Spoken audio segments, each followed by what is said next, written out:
Hi friends, ఈరోజైతే నాకు ఒక మంచి కర్రీ ఫైసీగా వండుకొని తినాలనిపించింది. సో చిక్కుడుకాయ టమాటా ఎండి చేపల కూర, కలగంపు కూర అనమాట.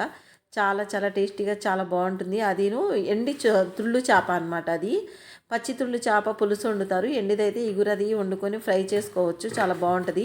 ఫస్ట్ అయితే ఇది క్లీన్ చేసేసుకున్నాను. క్లీన్ చేసేసుకొని ఇలా ముక్కలు కట్ చేసి క్లీన్ చేసుకొని వేడి నీళ్ళు పెట్టాను. వేడి నీళ్ళు పోసుకుంటే మన చేపల్లో రే ఇసుక అనేది ఉంటుంది. ఆ ఇసుకంతా పోతుంది వేడి నీళ్ళు పోయంగానే.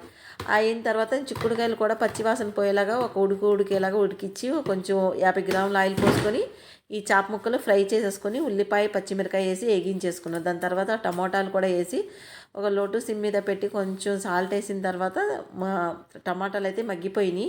తర్వాత చిక్కుడుకాయలు కూడా వేసి ఉప్పు కారం పసుపు వేసి కొంచెం సిమ్ మీద మగ్గించేసి ఈ కొంచెం వాటర్ పోసాను. గ్లాస్ వాటర్, గ్రేవీ కావాలి కదా మనకి. దాంట్లో ఈ చేప ముక్కలు కూడా ఫ్రై చేసిన ముక్కలు దాంట్లో వేసాను. పచ్చి చేపల ముక్కలు కూడా వేసుకోవచ్చు.